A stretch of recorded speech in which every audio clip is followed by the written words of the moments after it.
Thank you, Clayton. Good afternoon, everybody. My name's Mark Peacock. I'm the pricing coach, and I help businesses achieve higher prices. So I think pricing is the most important part of your business mix. All too often, it's one of those areas that we leave to last and we don't spend enough time thinking about.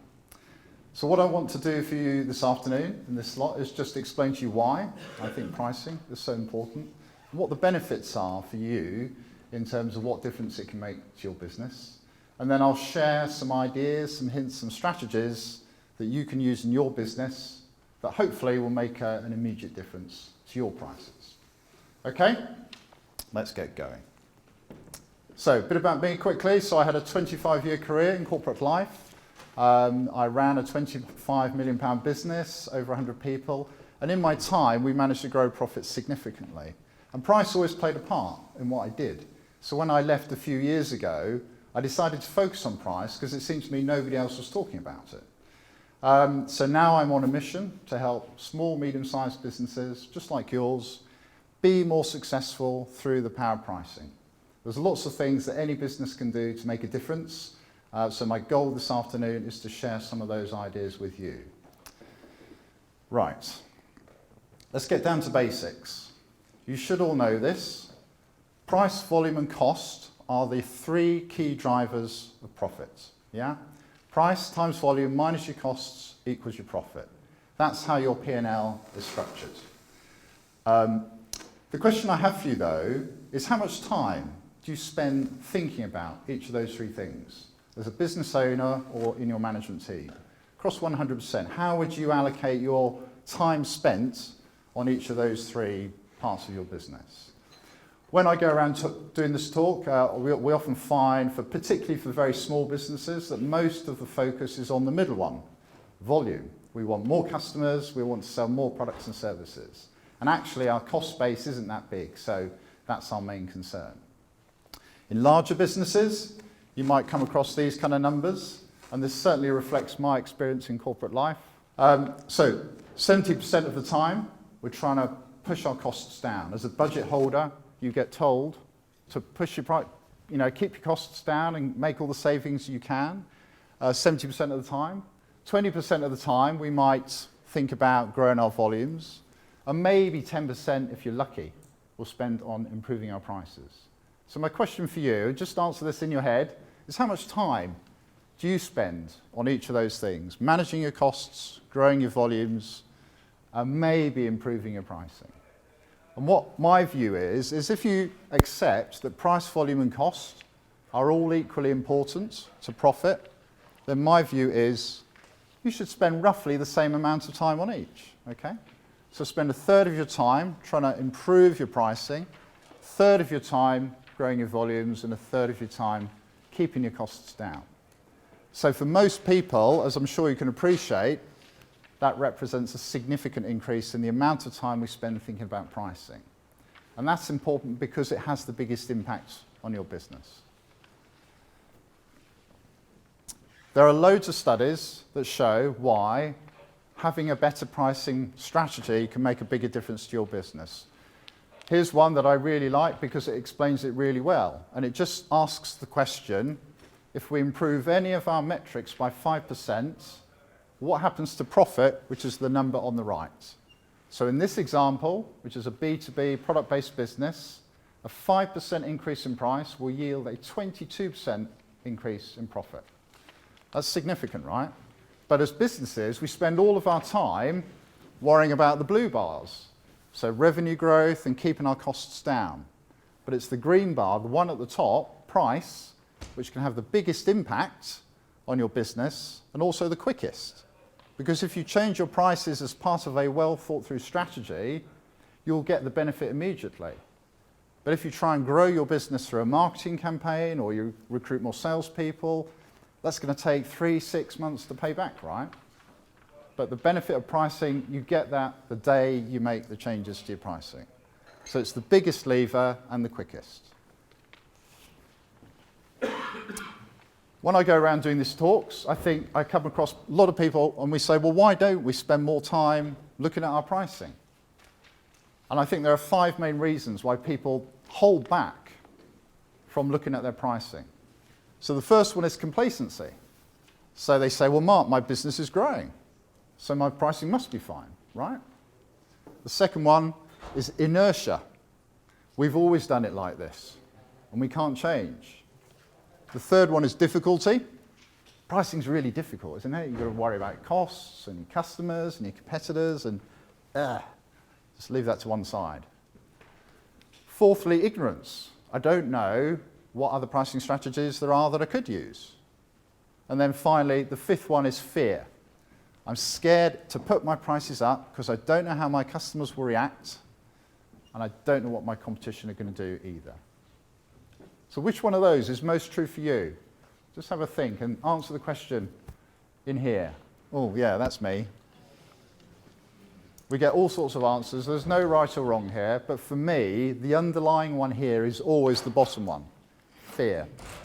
Fear is what holds us back from increasing our prices because we don't know how to do it. So what I want to share with you as we go through this is some ways to deal with this. Okay, here's a little thought experiment I want you to apply to your business. I want you to think of a product that you really value. So both my hands are busy, but I normally hold my phone up at this point and wave it around. It's a Samsung A30. It's a really good mid-market phone. It cost me £300. Now the question is, how far can you push up prices before demand starts to drop? That's what the curve on the right, on the left shows you. So if Samsung came along to me today and said, Mark, we're going to put the price of your phone up by 1%, so it's now £303, would you still buy it? Yes. Well, yeah, of course I would. Thank you, Jeremy. If they were to put the price up by 2%, would I still buy it? Absolutely. It's a really good phone. If they were to put the price up by 4%, would I still buy it? £312. You betcha. If they were to put the price up by 10%, so it's now £330, would you still buy it? Well, at that price point, I might like to have a look around and see what other options there are available to me in the market, because I know there's a lot of choice, right? But the point is this. We all believe that there's this hard and fast rule in business about supply and demand, which says the higher your prices, the less you sell. The more you want to sell, the lower your prices have to be. That's what that curve on the left says. But it's not always true. It assumes people behave rationally when we make buying decisions and that we have perfect information. But we don't. We make decisions emotionally first. I love my phone. And then we back it up with rational facts and reasons afterwards. So in the example I gave you, Samsung could raise their prices to me by 4% and demand does not drop. Yeah? So the question I have for you, how far could you reasonably push your prices up and be absolutely confident that demand would not drop? Think of that number in your head. 1, 2, 3, 4, 5, 10%, whatever it is. Think about that number carefully so that you're absolutely confident that demand will not be affected. And once you've got that number, my question to you would then be, why don't you go ahead and do that? You've just proven to yourself that demand will not be affected, even if it's 1%. So put your prices up. Yeah? So it's this fear that holds us back because, oh, it's scary, I can't do that. But actually, if you think about it carefully, there's lots of ways that you can get around it. So you're probably thinking now, Mark, well, that's all very well, but my customers are far too price sensitive. What on earth can I do about it? So here is a slide that is deliberately busy. 50 pricing strategies. The point of the slide, and I'm not going to read them all out, by the way.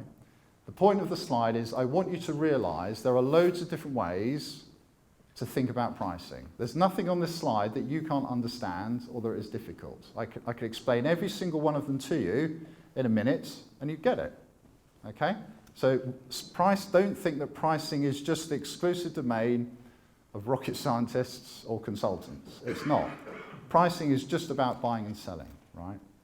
So there are loads of different ways to think about pricing. You can Google any of these and it will give you some ideas on how to think about better pricing.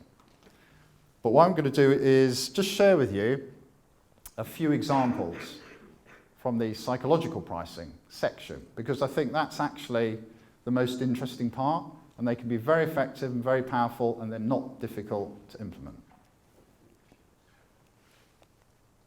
Okay. There's a book called Predictably Irrational by Dan Ariely. He's a professor of behavioral studies at MIT in the United States. And he did this lovely experiment where he gave his students some aspirin. And he just asked them to rate how effective the aspirin was. And for one half of the room, he said to them, the aspirin cost 10 cents. And to the other half of the room, he said the aspirin cost $2. So go away and use them and come back and tell me how effective they are. And when they came back, what he found was that the students who'd had the 10 cents aspirin, 60% said, yeah, it worked really well, thanks, Dan. It's good aspirin. But the group who were told the aspirin cost $2 said 85% said, yeah, it worked really well. Thanks, Dan. But what neither group knew was that in both cases, the aspirin was a placebo. Now, what does that tell you? Well, it tells you that placebos cure headaches. But more importantly for this, the only difference was the price they were told. Not what the price actually was, not what the product quality actually was, the price they were told. In other words, price signals quality. So the students who'd had the $2 aspirin were under the strong impression that it was a really good aspirin because it was $2, even though it was a placebo. So their perception before they used the product was high, and their actual experience of the product was high. So the moral of the story is you need to do everything you can to have some price points in your product offering and your services and how you present your prices, because it will influence your customers' perception of the quality of the service you offer. Does that make sense? And also the reverse is true. You need to do everything you can to avoid having low prices in your presentation prices, because people will associate that with cheap. Yeah? He did the same thing with bottles of wine. 3 blind bottles with no labels on, 3 different prices, $40, $20, $10. People will ask which one do they prefer the most. Most people preferred the $40 wine. What they didn't realise was that the wine was identical. So we are all susceptible to this. Don't sit there thinking, oh, that won't apply to me, because it does. We're all susceptible to price signalling quality. So think about how you can use that in your business. Here's another great example. This is the pricing for The Economist magazine in the United States. There's 3 options: online only for $59, print only for $125, and then print and online for $125. And then you can see the take-up rates in the middle column there. So most people bought the most expensive option. So he did this experiment. So he looked at it and said, well, nobody's taken the middle option there, because why would you? So let's get rid of it. So now the price menu now looks like this. Online only for $59, or print and online for $125. Can you guess what happened to the take-up rate? Sorry? It did, exactly right. It completely switched around. Now, most people are buying the cheapest product, whereas in the first scenario, most people were buying the most expensive product. Why is that? So what's happening is, in the mind of the customer, the buying decision maker, we're looking at these 2 options over here and thinking, well, out of those 2, clearly online is great value, I'll take that one, thanks. Whereas in the first example, there's 3 things to choose from, and 2 are very similar. Print only for $125, print and online for $125.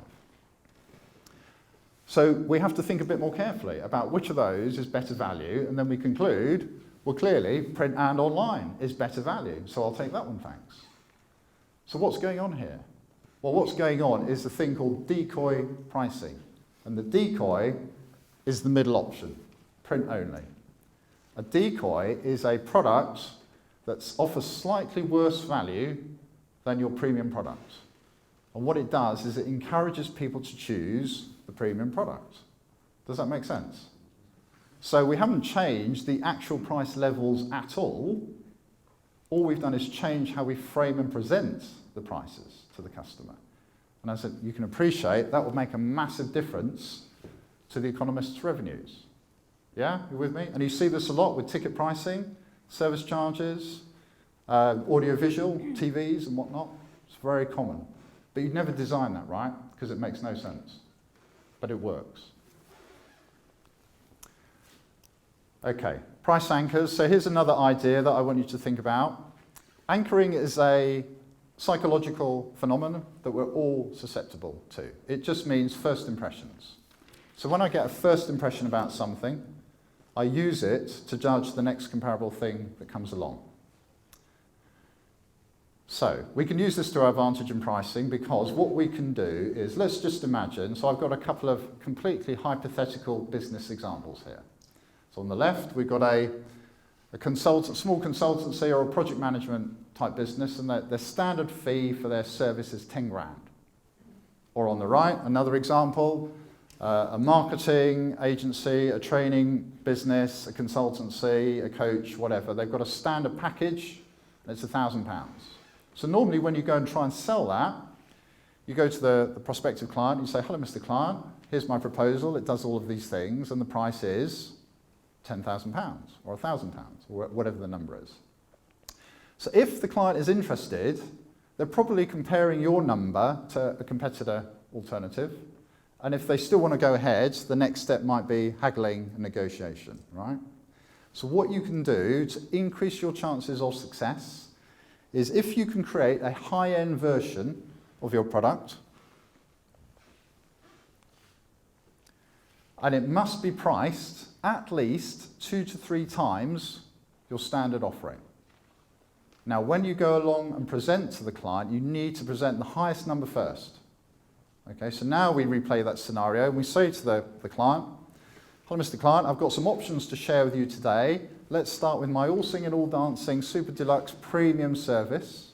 And it does all of these things, and it's got to offer great value. And the price is £25,000 or 3 grand, or whatever the number is. And they'll probably go, well, that's great, but I can't afford that. But you know that. You know that's their likely reaction. So you say, okay, that's fine. Well, the next option I can share with you is our standard offering, and it still does the core things that you need, but it doesn't include all the bells and whistles. And the price for that is £10,000, £1,000, whatever the number is. So in the mind of the client, 2 things have happened. Firstly, price signals quality. You said, well, we can deliver a £25,000 project, and they're probably thinking, wow, that's impressive. These guys really know what they're doing, right? Secondly, if they are interested, in their minds, they've come down from 25 down to 10. So the 25 is the price anchor, and 10 is the number that they settle on. So in comparison, that's a great deal, right? Rather than in the first scenario, where we've gone in, and their expectation is 0, so we've gone from 0 up to 10. Yeah? Does that make sense? So you can use this as part of your selling and your pricing strategy. You can also refer to other solutions that aren't your product, but you could refer to even more expensive providers, for example. You know, as I'm sure you know, Mr. Client, one of the big London agencies would charge £100,000 for this kind of work. But for me, I'm only charging 10. So you can use anchoring deliberately as part of that kind of sales conversation. Okay, this is the last strategy I'm going to share with you.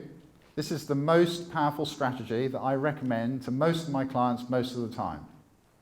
So let me tell you why it works so well. It's called tiered pricing.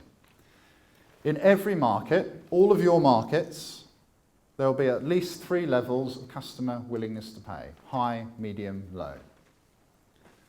So at one end of the scale, you've got customers who are price sensitive and for whom budget is an issue. They can't afford to spend much on your product or service. And at the other end, you've got customers who are willing to pay more because they value other things more than price. They value your expertise, advice, quality, convenience, whatever it is. There are things that they value more than price, so they would be willing to pay more. And the mistake we make as businesses, we might have a high quality product, but we price it at this end of the scale because we believe all of our customers are price sensitive. And they're not. Every single market will have at least 3 levels, and it's your job to work out what those levels are. And then once you've done that, the simple solution is you always need to have 3 prices. Every time you present to a client or you create a product or service, if you have 3 price points, I call it standard, entry, premium, call it what you like, but you get the point, right? So you've got a cheap entry price product for customers who are price sensitive, a premium product for your high value customers, and then a standard product. And it's the one in the middle that you want to sell most of, by the way. So if you do this correctly, we're designing a price and product structure to encourage people to pick the middle one most of the time. As I'm sure you know, when you present people with 3 options, which one are they most likely to pick? The middle one, because they don't want the cheapest and they can't afford the most expensive. And the beauty of this approach is if you're not sure how much people are willing to pay, you're hedging your bets. Because you could have a price here that's £1,000, a price in the middle that's £5,000, and a price at the top that's £10,000, or whatever numbers are appropriate for your business. So you're giving the customer choice. It's their decision. It's not, do I want to buy from you? It's which package do I want? So you move the conversation on, and it will act as a centre of gravity and drag your prices up. You see lots of examples of this online. There's a neat example here of an email provider package, and I like it because of the price ratios. So this is really important. The price of your premium product, there needs to be a bigger gap between your premium product and your middle product than between your middle product and your entry product. Yeah? Because we want people to think almost it's too expensive.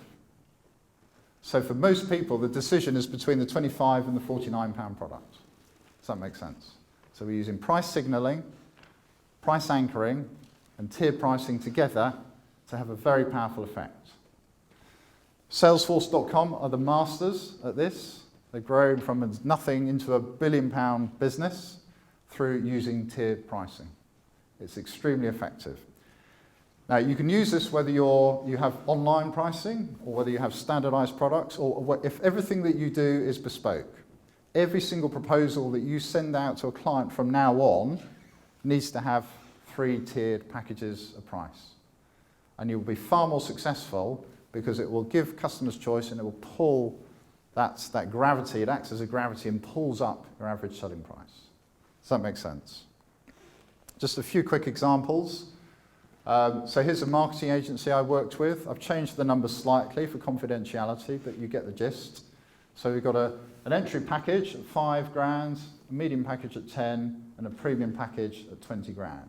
And what's important for you to take on board here is the nice downward diagonal line from top left to bottom right, which reflects the increase in value the more you pay.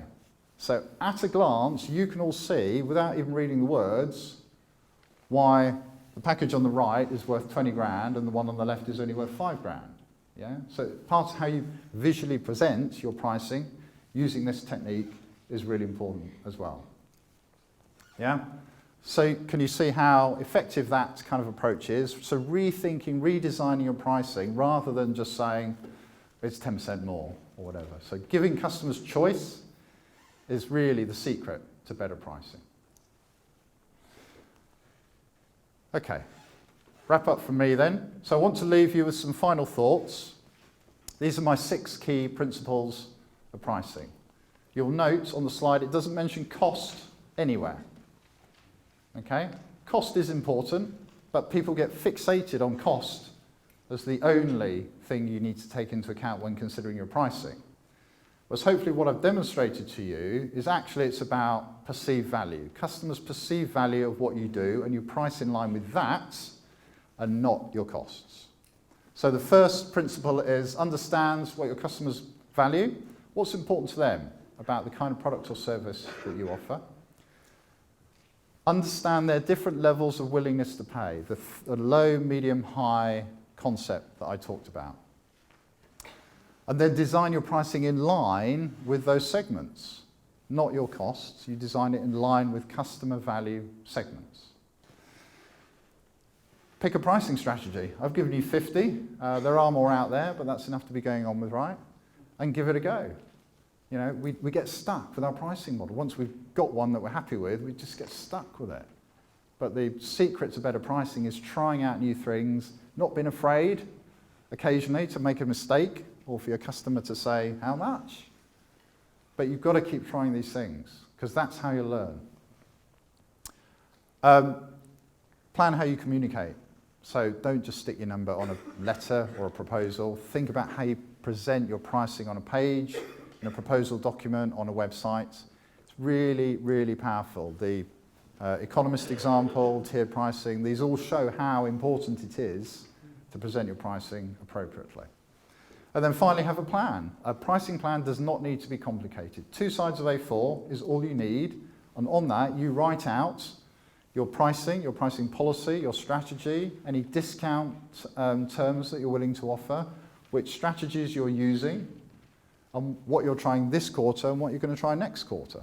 It's as simple as that, and I guarantee you, just that simple process, writing it down in black and white, being happy with it, that will increase your confidence significantly when you next go out and sell. Because you've worked it out, you've thought it through, and you've got a clear idea, a clear plan on how to position and how to sell your prices. Does that make sense? Okay, so that's me. I would urge you to think about pricing in terms of being more creative with your business. And don't forget, I mean, there are loads of businesses out there with great pricing, right? We've seen some examples today, but there are even more with terrible pricing. And I don't want you to have terrible pricing. I want you to have great prices that you can safely present to your customers and they'll be happy with, because it can be done. It's not an impossible thing. So thank you for listening. I'll close there. One last request. If you've enjoyed this talk, I'd be very grateful for any posts, testimonials or recommendations on LinkedIn, or find me on Twitter. And if you know of any business that might be interested in having its pricing reviews, then of course please do pass them my way. Thank you for listening. At this point, I shall open the floor for any questions. How long have we got, Candida? 5 minutes? Yeah. If anybody has any questions, yes, Rachel. Hi there. For those of us that are providing a service, Yep.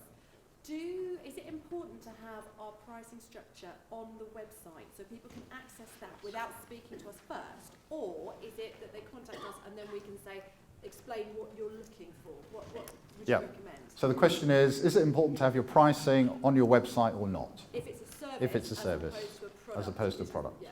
So the answer is it depends.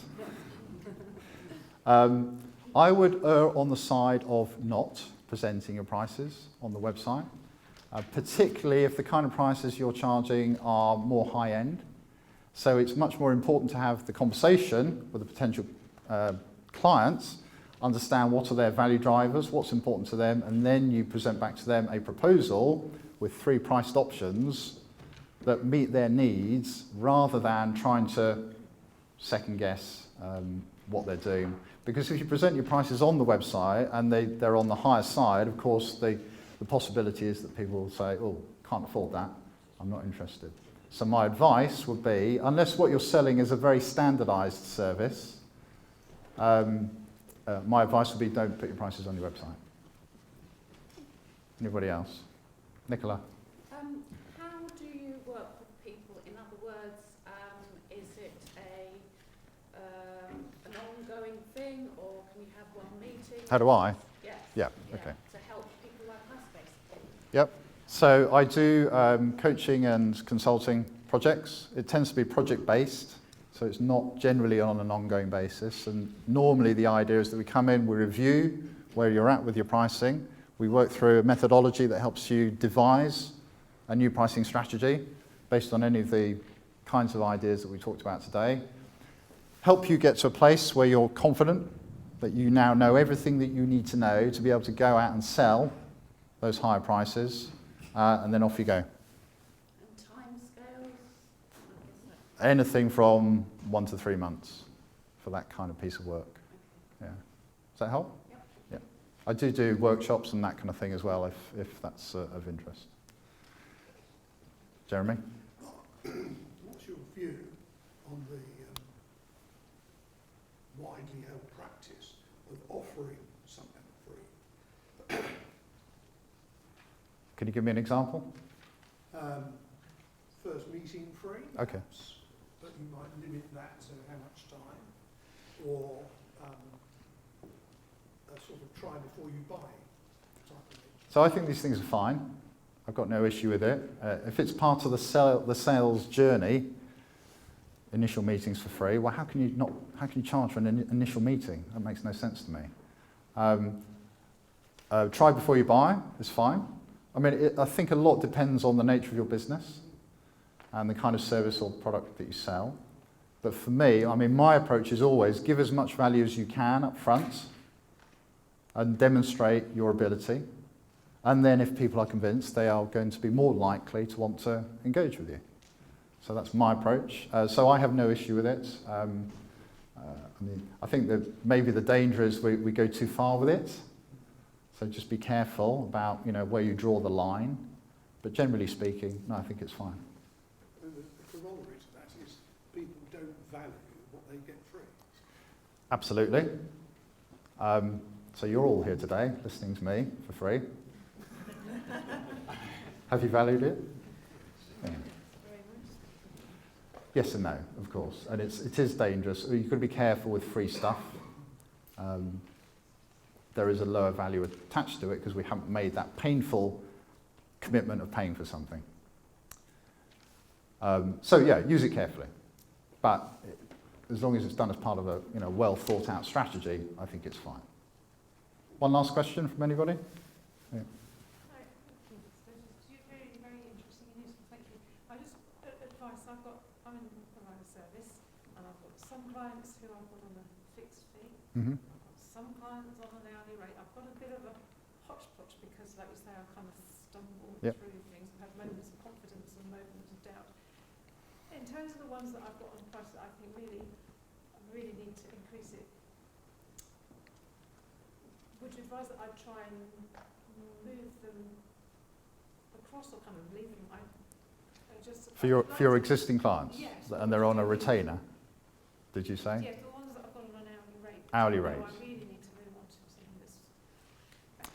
Okay. Would you advise just keeping them out but just increasing the hourly rate, or actually trying to move them onto a fixed retainer? It's hard for me to be exactly specific in my answer to you because I'm not clear enough or close enough to your business. I think the best solution is always choice. So if you could go back out to your client base and say, well, look, either I'm going to put my hourly rate up by 3%, so you can just stay on an hourly rate, or you can choose one of these packages, a tiered pricing package, which do you want? So you're giving choice to the customer. Yeah. That's a far more likely strategy to work than is 3% price increase. Yes. Yeah? Does that make sense? Yes, it does. And as soon as you say it, it seems obvious. Yes, absolutely it does. Thank you. Yeah, okay. All right. Well, thank you for listening, everybody. Pleasure to talk to you all this afternoon, and I'm handing over to you, I think, Clayton. Is that right?